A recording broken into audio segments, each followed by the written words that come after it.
Hello class, my name is Giselle Vallejo and today my case is going to be about Jodi Arias. Jodi Ann Arias was born in California on June 9, 1980 by mother Sandra Arias and father William Arias. She dropped out of high school at grade 11 but did end up finishing her GED years after. In the meantime, she worked as a server and for the prepaid legal services where she met Travis in Nevada.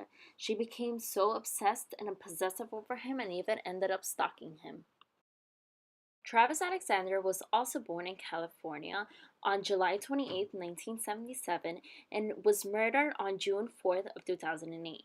He worked as an insurance salesman and he was also a motivational speaker for the prepaid legal services.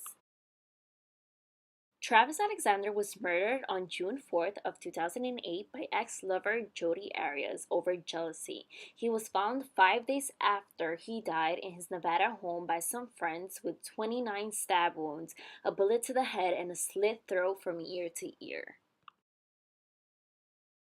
Here are some pictures of the crime scene. The pictures of the body was too graphic to show on video, but here we could see that he was murdered and he was dragged throughout the whole house by Arias.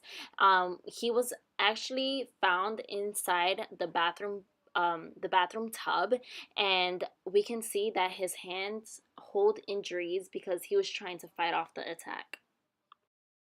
In the trial of Jodi Arias, she pleaded not guilty and said she was acting in self-defense because Travis was an abusive boyfriend. It was said that Jodi killed Travis because he was seeing other women while still having sexual intercourse with her.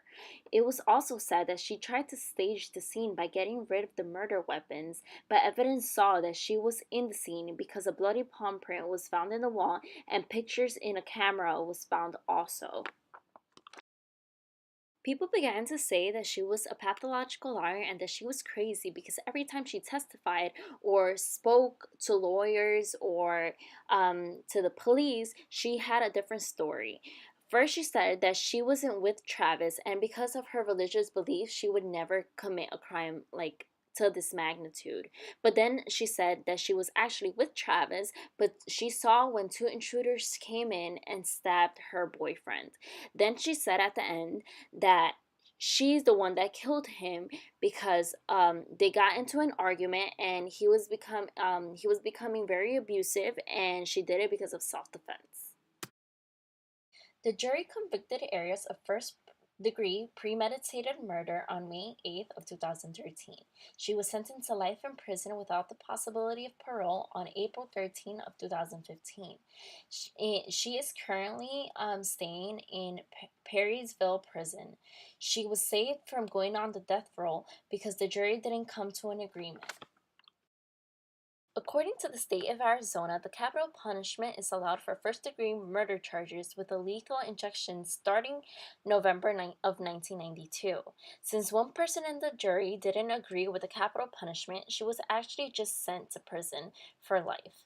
But since she created a murder with such magnitude, with such violence, she was supposed to get death row. But since one person in the jury didn't agree, that's when it all went apart.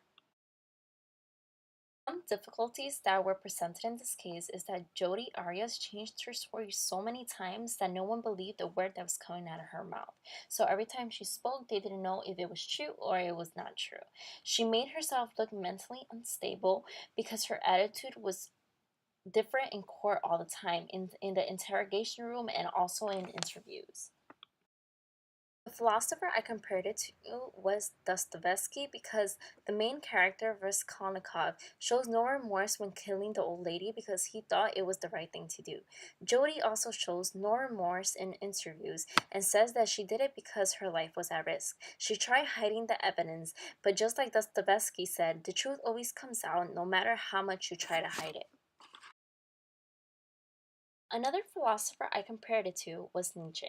He doesn't believe in punishment, but believes someone could become a better person by learning from their mistakes. This is similar to this case because the judge and the jury dropped the death row punishment. She is becoming a better person now, and she has time to reflect her whole life on the crime she committed. She became more religious, she likes to paint, to sing, and do tattoos on other inmates. Here's some pictures on Jodi Arias in the trial. Here's another picture with her with Travis Alexander and a picture of her in her prison uniform. I hope you guys enjoyed my presentation as much as I enjoyed doing it. This case was a harsh one, but very interesting. If you have any questions, feel free to ask. Thank you for watching.